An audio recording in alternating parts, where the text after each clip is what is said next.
So, I forgot what play it is. Something about you come here to bury Caesar, not praise him, or something like that. But this is basically what my inclination is right now. I come to bury the lie that has persisted, though most everyone knows it's a lie. You know, September 11th, 2001. Now you got to look at film, because film is chock full of history and truth, right? In fact, I've posited and in some ways verified that the entire film history of Clint Eastwood, if you put all that data into code, it would literally capture and be able to reproduce the entire universe from time zero to the last moment in time. The code buried in the filmography of Clint Eastwood. He's still making films, so I guess the code has yet to be complete. But, all right, September 11th, 2001. We get reports on CNN that there's a fire in one of the World Trade Center towers. Right, smoke emanating from the tower. Now, then we literally see on our TV screen, I saw it on my own TV screen when I was in Ohio, a plane approach and literally slam through the tower, the other tower.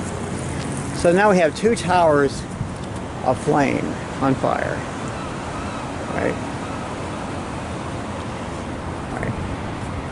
And I remember this kind of queer comment from the CNN anchor that maybe there was a navigation error. I said, "What navigation error? What do you mean? They couldn't see the building in front of them and they just ran right into it? You know, a clear day in New York." All right. So anyway, people get excited after a while. President Bush is in Florida talking to some school children. Ironically, school children, of course, are very wise in all ways. He gets a whisper in his ear that there is a possibility. I didn't hear it, but the assumption is that a terror attack has occurred in New York City. That was what everyone thought. Everyone and their brother thought that it was a terror attack. And then, you know, the nail in the coffin, so to speak, was when literally someone with a video camera such as this noticed that a plane was going to hit the Pentagon. It hit the Pentagon. It did. It slid right into the Pentagon. It like drove itself right into the Pentagon. Yeah. Rumsfeld ran outside to help, you know, the survivors, and heroically. But what really happened on September 11th, 2001 was an invasion. It was all a cover. It was all a cover story. There never was a terror attack.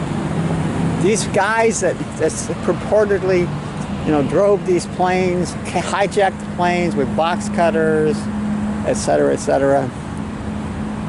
That's all a lie. That's all a lie. It's a fiction. It never happened. I know they have documentary evidence.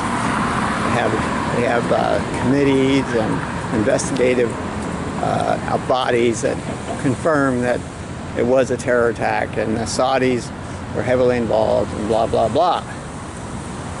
But it wasn't. It was an invasion. It was. It was like in Nicole Kidman was in a movie called Invasion. It's where creatures from another dimension, another world, invade Earth, and no one can see it because they can't locate what these things are. I mean, they're not corporeal. That means they have no body. They have no substance. But it was an invasion by creatures that emanated from a place that only God and the devil ever tried to describe. And if they ever did, they would call it the pit. So these creatures come from this place that's aptly described as a pit. And there are millions of them. Millions and millions of them. Possibly billions of them. So what happens in reality, if I were a fly on the wall, say I was in a fly, an aircraft, say the first aircraft that slammed into, I don't dispute the fact the aircraft did slam into the buildings. But if I were a fly on the wall in a coach section of one of those aircraft, what I would have seen as a fly, what I would see people start screaming for no apparent reason. Literally running around and screaming and seeing things they couldn't understand, feeling things they couldn't understand. It was the manifestation of possession. Possession being 9/10 of the law. Well, these people were possessed. Now, you can dispute this. This is all very hush-hush. So what happens is these people are possessed by non-corporeal creatures, creatures with no bodies, but need a body as kind of a house, a home. So they move in. They move into to humans aboard these aircraft. They cram themselves into one of these houses, these flesh temples, and they're riding along inside the corpus of humans. And the whole idea is they need to spread. They need to move out. It's an army. It's an invasion. So they're invading Earth. They're invading this dimension. And the way they do it, they have to get inside a human for safety purposes, temporarily, only for like seconds if necessary. Anyway, then the planes crash into the buildings. That doesn't hurt the non-corporeals. What they do is once they get inside the building, they spread to other humans. Other humans are infected. And then when those humans burn up, because of the jet fuel and whatever, then they spread to other humans. And it's a spreading of these non-corporeals, which I won't name because I don't need to. There's no need to name things that need not be named. But these non-corporeals literally invaded Earth. Yeah, they took over. Well, they took over the people they possessed. Now, what defines a human? In my opinion, a human is a creature with a soul. That is, it has this something that makes them aware of the divine spark that that comes inside and remains lit until they die. And even after they die, the soul continues. It's like Hebrews have a kind of a interesting concept of it, called the well of souls. According to the Hebrew tradition, there is a well of souls. There's a place where souls come from, and children are ensouled. That is, a soul is placed inside a child. But when the soul, when the well runs dry and is empty, there's no more people. There can be no more humans, no more children with souls. It'll be the first child born without a soul will be a pretty much the marker of the end of the world. If you want to define the end of the world, look for a child born without a soul. When you find that child, you know you have marked literally the time when the apocalypse has begun.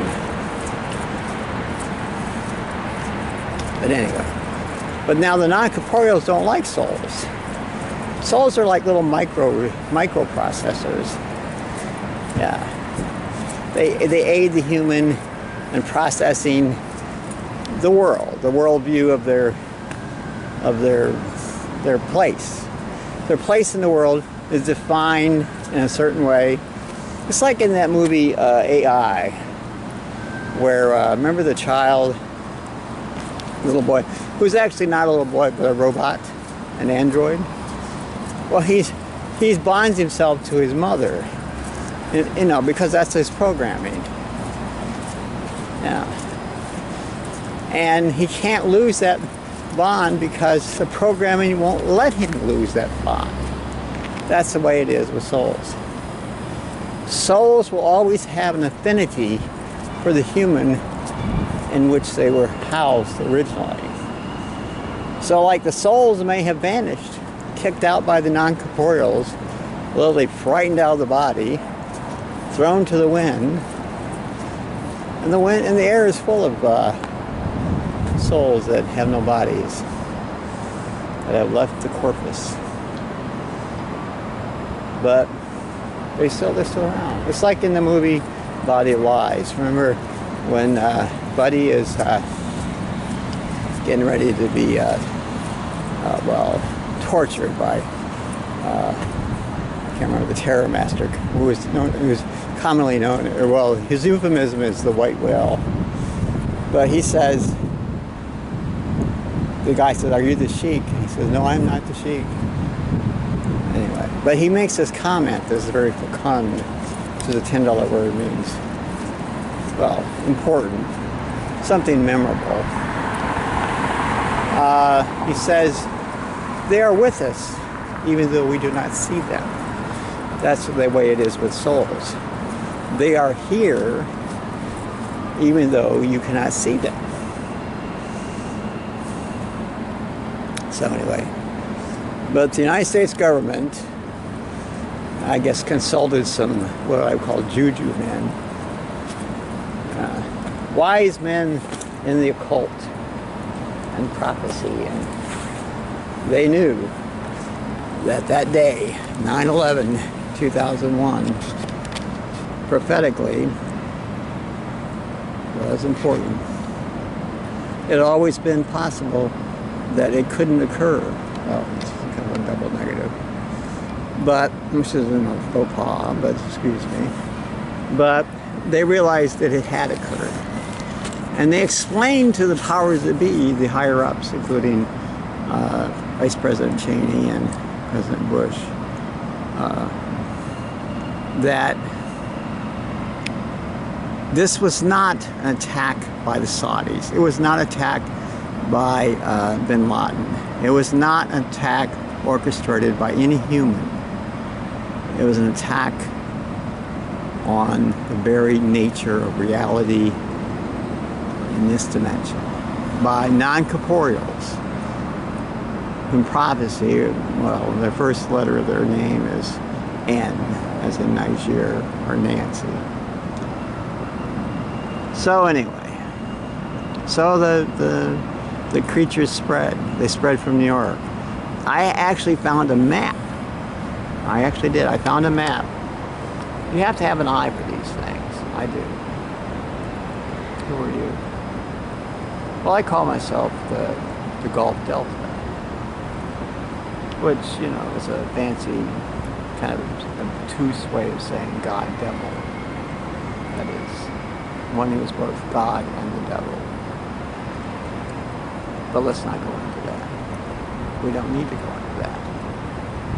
But, so the entire world was eventually plagued by these non-corporeals. So every place you go, in any city, in any place, any village, anywhere, you'll find non-corporeals inhabiting the bodies of humans. And non-corporeals can communicate telepathically. That means they're linked always. If you one human that has a non-corporeal inside, and most 99.99% of humans have a non-corporeal inside and no soul, then all of them know it, everywhere. All right. And now there is a small fraction of humanity that is immune because of DNA. Literally, God or the devil, or say the Gulf Delta, or somebody has engineered the DNA of humans, you know, from way back when until, well, even now, that some humans are immune. They can resist. The non-corporeals cannot invade them. They cannot force the soul out of the human. The human holds the soul, and it is involatile. That means it cannot be messed with, cannot be changed. So, but the United States government, and I guess a secretive organization I refer to as the ministry, which is a long-standing organization going way back to, I guess, Stalin's era. Stalin actually was the one that authorized the creation of the ministry. He was prompted by the devil. The devil, would say. Yes, the devil prompted Stalin to sign the document in 1942. No, not 1941. Anyway, Stalin was drunk. He was in his dacha. He was waiting for the Germans to sweep through and kill him, not kill him. And his own people would kill him because he failed in his leadership. But the devil stood on Stalin's chest to wake him up. Says, wake up, Stalin. Wake up, Joe. Anyway, Joe woke up. He'd been drinking vodka. Awful fucking bad. But anyway, then the devil gave Stalin a deal he couldn't refuse. The devil had a friend. The devil is a woman, by the way. So is God. But the devil had a feminine companion, Mrs. Wallace Simpson. That's right. The very one. The one that eventually married the king. Actually was married to the king at that time. No, it wasn't married to him. No, I can't remember. No, it wasn't married to the king. But was single. But anyway, she's an important figure in history. So he said, the devil told Stalin, look, I want you to get up, tell your commanders, tell the Red Army staff that you want them to do a counterattack against the Germans. Right now, if you don't do this, your people have already figured out they're going to liquidate you. That means kill you. That's a fancy word in Stalin's terms. Stalin liquidated lots of people. They were going to kill him. He said, if you don't do this, if you don't get up, tell your commanders to launch an immediate counteroffensive against the Germans right now. you'll be worm food. That means you'll be dead, gone, kaput. You do this and you'll live a little bit longer. So anyway, Stalin looked at me, wow, the devil. He looked closely into my eyes and he realized I was the devil. And even more than that. So he said something in Russian like, "My God, the devil has come to me." The devil has come to me. Now the devil said, now you have to sign this document. You just sign the top page. It's a huge box of papers, all in, not only in Russian, but in various languages. You sign this document, you don't read the top page, you don't do anything but sign your name to it. It's already dated. You do that, and you're off the hook. Now he asked at that point a very important question. He says, how can I trust you? You're the devil. Well, I figured, better the devil you know than the devil you don't know. That's something trite like that. But anyway, he did sign the document, and that created the ministry. The power of the dictator to do things with this literal blank check of power. Anywhere you would go, if you showed this paper, this document, which basically said, you give this person that holds this document complete cooperation under penalty of death. And that's how the ministry began. The ministry is an interesting piece of work. Anyway, but the ministry was able to somehow communicate to the United States government, because the United States government was, well, in a weakened position for a long time, that they should try to assess, estimate how many people are affected by this infection. All right. So they contrive this thing. All right. So what you do is you get 3 or 4 heavy lift helicopters, and with a huge, incredibly strong net, and you wait for a storm to come. Now these heavy lift helicopters, I think they're called HARKEs, the Russian version anyway. They can lift these nets up, and this net up, this huge net. All right, so here comes an Airbus, let's say, flying from, say, Brazil, somewhere. And you want to capture the plane. You don't want to lose the plane. You want to just literally catch the plane like with flypaper. So you use this big net. Now the pilot can't see because of the storm. The storm is the clouds are thick. And that's what happened.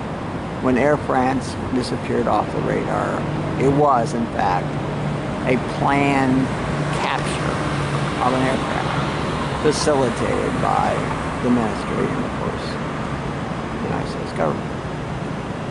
So they took the bodies, they weren't bodies, they were people, but they were unconscious. Because they had just literally been thrown to the ocean floor by the fairly sizable stroke of luck. That is, the capture was successful. And they took them to an island, a very, very remote island nearby. And they did tests on the people. The reason they had to do the tests, they had to find out how many of the people, or the number of people on that Air France flight were infected by these non-corporeals. They had to make an estimate. And the estimate they came up with was obvious, 99%. 99% of the people on that aircraft were infected. That means probably 1 or 2 people on the entire aircraft were not infected. So then you have to do DNA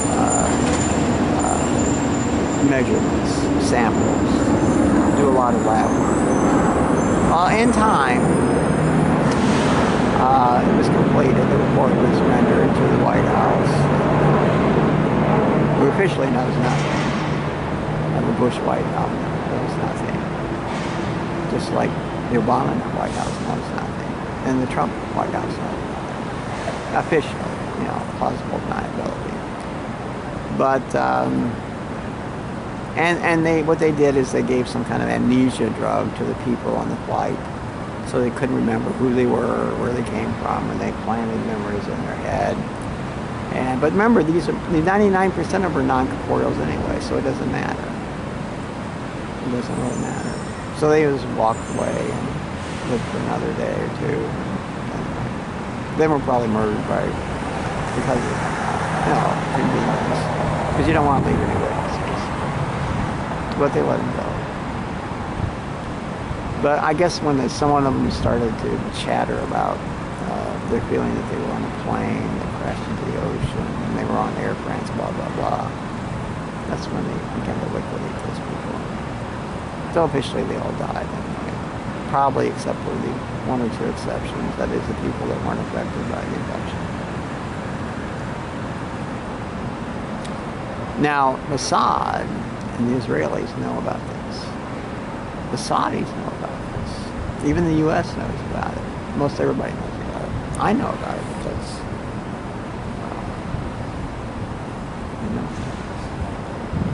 what I do know now is I gotta shut up. Now, you can say that none of this happened, that 9/11 happened just like the official report says. Planes hijacked by mostly Saudis took those aircraft and crashed them into buildings and killed a bunch of people, 3,000 people in New York. You can say that. Or you can do one of these conspiracy things, like, I like the movie Conspiracy Theory too, by the way, with Mel Gibson. You can say that the plane, the skyscraper, the World Trade Center towers could not have collapsed because of being destroyed or affected by aircraft with lots of jet fuel. You can believe that the U.S. government brought the towers down with dynamite. You can believe that, but that's all bullshit. The jet fuel burnt and weakened and made like spaghetti the frame of the towers, and they just wilted and they collapsed. So the approximate cause of the way the Trade Center towers collapsed was the aircraft. But the real underlying reason why all this happened has more to do with science fiction. And the reason I know that is, well, the Central Intelligence Agency knows, and they told me. And once I knew, then I knew that I already knew it. So anyway, and Bonzo is a monkey from the future. He's one of 13 monkeys. That's why I got the message. It says, this is from 13 monkeys. Now when the police show up, I go. See, the police are like my mecca. My mecca is like a signal that you just shut up and move on. So I'm going to do that. I'm going to shut up and move on. But anyway, the true facts are facts. And Bonzo does know everything. And he sent me this document, which is largely, mostly it's all code. But I appreciate Bonzo, even though he did steal my toaster. But I think he did that on purpose, because he wanted me to talk about my toaster. And of course,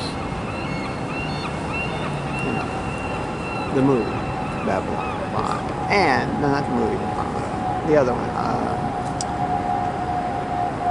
with the Cylons.